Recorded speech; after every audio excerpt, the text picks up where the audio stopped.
pessoal, tudo bem? Eu sou a Mirella Mirosilioto, eu sou sócia-diretora da área de Relações Governamentais aqui do Escritório Pironte Advogados. E no PIMINA dessa semana nós vamos falar sobre ESG e a nova lei de licitações e contratos. Bom, antes de adentrar o tema propriamente dito, é importante a gente falar um pouquinho sobre o que significa de fato, o ESG.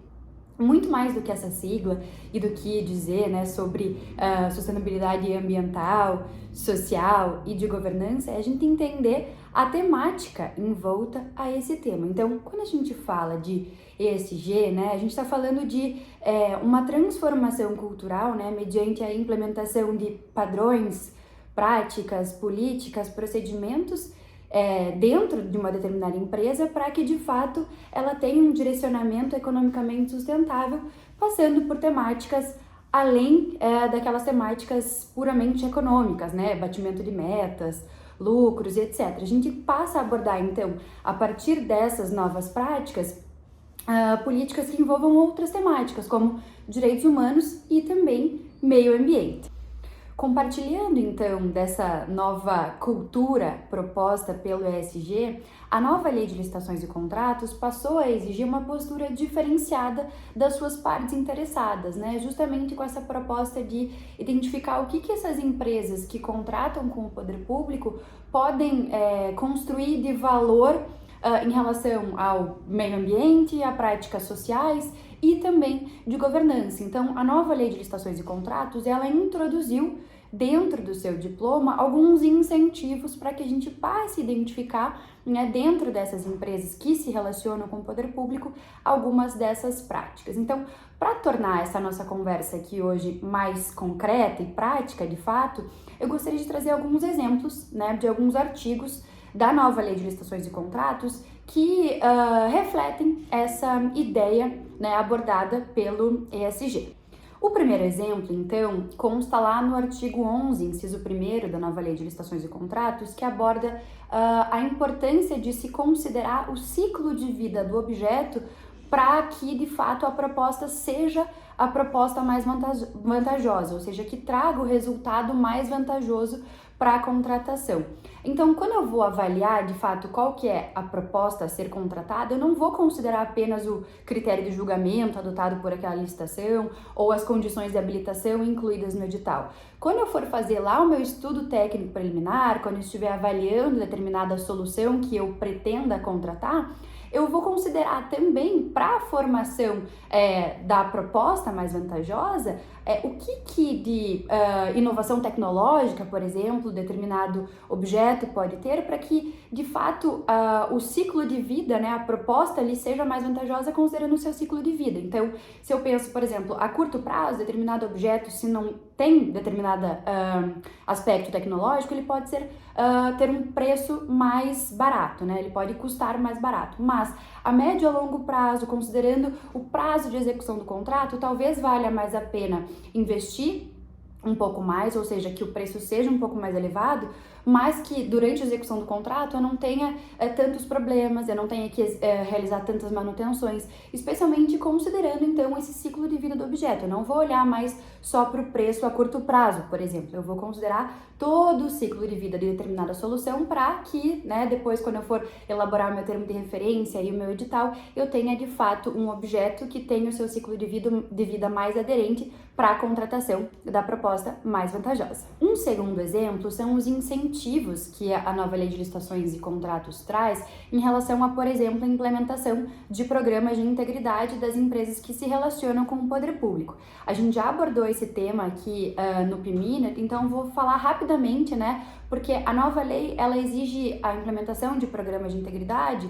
em 4 momentos distintos. Então, primeiro, como obrigação contratual, então aí com uma ideia de ampliar a cultura do compliance, da transparência, no âmbito das contratações públicas, mas ela também traz a implementação desses programas como incentivo, porque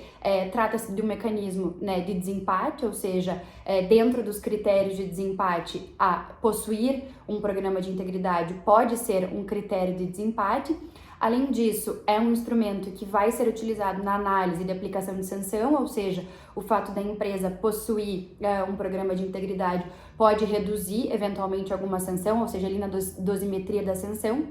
e também como critério de reabilitação, né? Ou seja, quando a empresa ela é penalizada, né, por exemplo, com uma penalidade de inidoneidade, para que ela readquira seus critérios, né, seus requisitos de habilitação, ou seja, para que ela seja reabilitada, ou seja, um critério de reabilitação se não a implementação ou aperfeiçoamento, né, de um programa de integridade. Ainda falando de incentivos, um terceiro exemplo também relacionado aos critérios de desempate é a implementação de políticas de equidade de gênero pelas empresas que pretendem se relacionar com o poder público. Então, é mais um critério aí que visa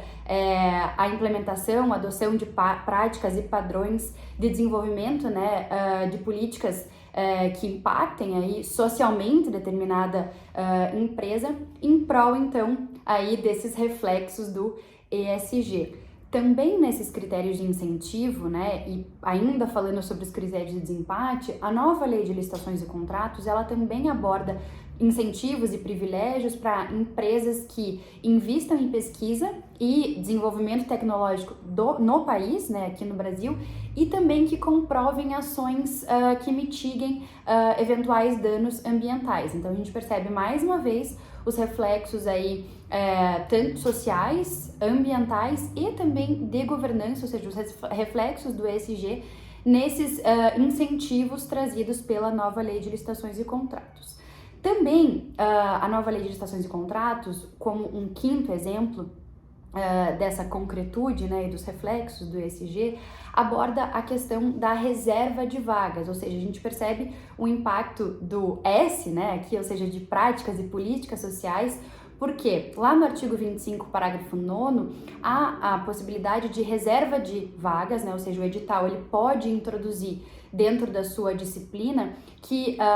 as empresas que desejem contratar com o poder público, né, ou seja, que vão efetivamente executar a contratação, elas reservem parte da sua mão de obra para mulheres que tenham sofrido violência ou também oriundos ou egressos do sistema prisional. Ou seja, a gente percebe então uma forte vertente aí de políticas sociais, né, para que de fato as empresas construam um valor, empresas que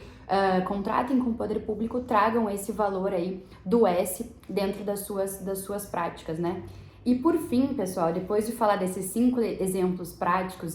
diretamente aplicáveis para as empresas que se relacionam com o poder público, eu gostaria de lembrar que nada disso é possível, pessoal, se a gente não tiver uma adequada governança das contratações públicas, né? Ou seja, não adianta a lei dizer que a gente pode incluir esses incentivos no edital, que a gente pode passar a exigir essas novas práticas e condutas das empresas que se relacionam com o poder público se a gente não tiver uma adequada governança das contratações. Lá o artigo 11, parágrafo único, que nós já comentamos aqui, determina que a alta administração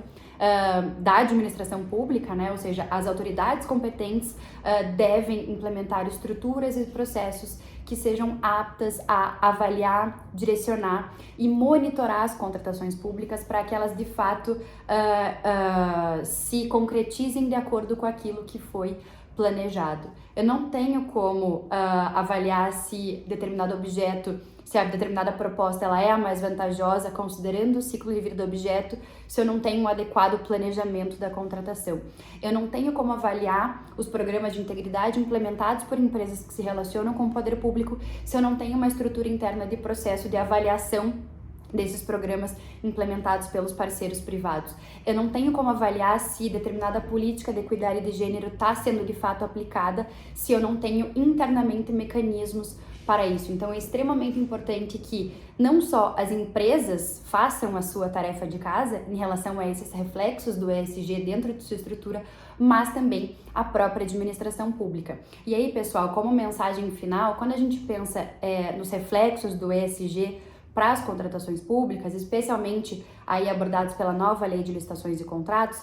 é uma oportunidade da gente elevar o papel das contratações públicas, né? De não ser só atividade fim e pura e simplesmente de contratação, mas avaliar a contratação pública também no seu papel meio, né? Como sendo uma ferramenta de implementação de políticas públicas que permitam, então, essa elevação da importância